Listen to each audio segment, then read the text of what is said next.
Please raise your right hand. Do you solemnly swear that you will support the Constitution of the United States and the Constitution of the State of Iowa, and that you will faithfully discharge the duties of your office to the best of your ability, so help you God? I do.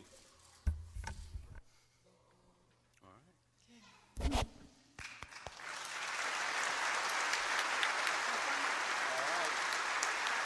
Thanks, sir. Good job. All right, there you go.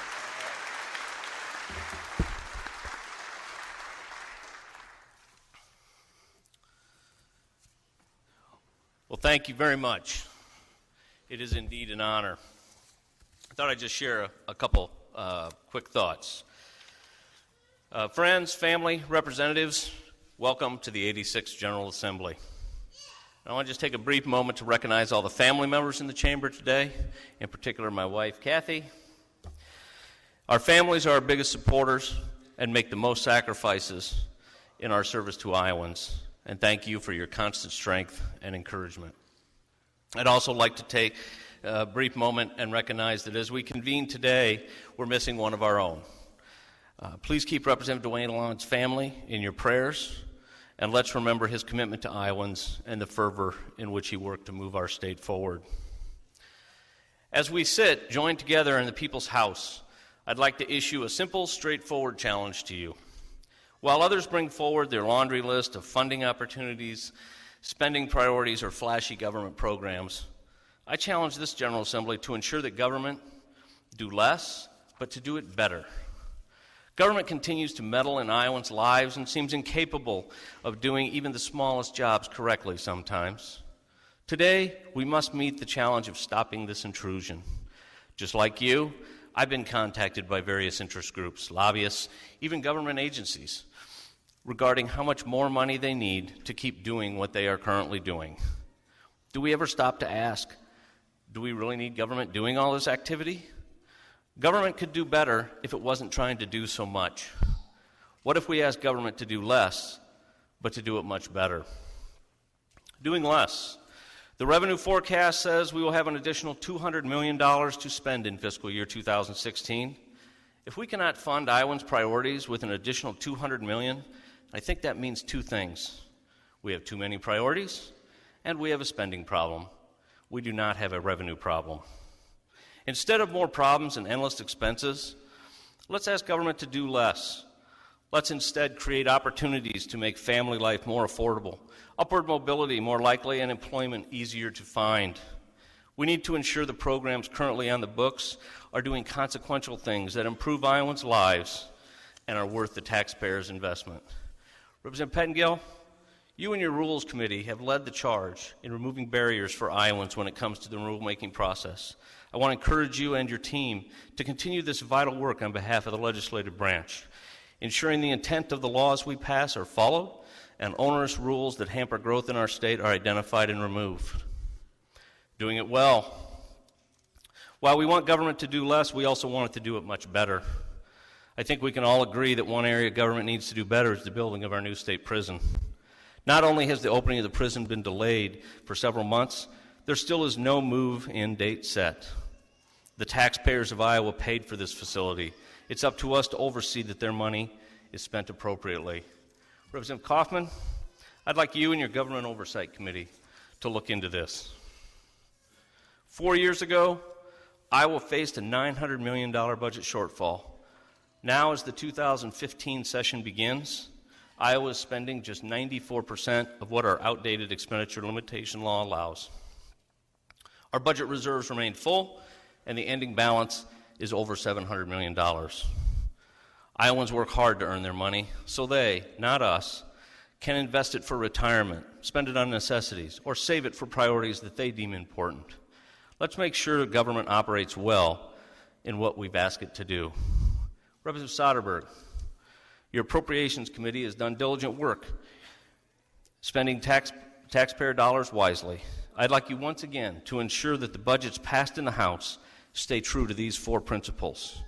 The budget must not spend more than what the state takes in.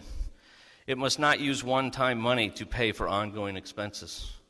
And we're not going to intentionally underfund entitlement programs just to balance the state budget. And we need to look for opportunities to return tax dollars that are unused to the taxpayer. I believe one area that government has been making a significant difference for Iowans is the Skilled Worker Initiative, a plan that we put together in 2013 together. When we look back 10 years from now, I believe we will recognize that effort as one of the most consequential things we have done to improve the lives of Iowans. Representative Hanusa, Representative Jorgensen, please continue the work in your committees to allow Iowans to obtain the skills needed in order to make that upward mobility possible and for families to prosper. I'm hopeful that once again we can find resolution on leaving more money back in the hardworking Iowa taxpayers' pocketbooks. Not only have we begun to return money back to the Iowa taxpayer through the Taxpayer Trust Fund, but as of January 1st this year, Iowa no longer taxes the Social Security benefits of our citizens. Back in 2006, a Republican House, a split-control Senate, and a Democratic governor came together to enact a plan that eliminated the state tax on Social Security. It was overwhelmingly bipartisan as proof that when we commit to working on lowering the taxpayer's burden, we can have a significant impact. We can give Iowans more financial security, and the sky will not come crashing down. Representative Sands, I'd like you to continue your efforts in finding pragmatic ways to let Iowans keep more of their hard-earned tax dollars.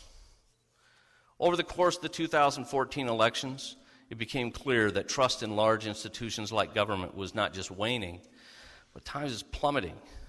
Like most Americans, Iowans believe their state and local governments function better than those in Washington, D.C.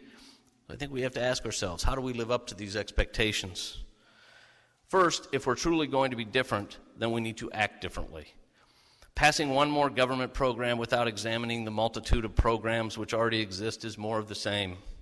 Passing another tax credit without examining the millions of dollars already invested in tax credits is more of the same. Putting even more money into education while test scores and other measurements continue to decline is more of the same. Offering up solutions to problems that have already been solved is pandering and more of the same. We need to identify and solve problems differently.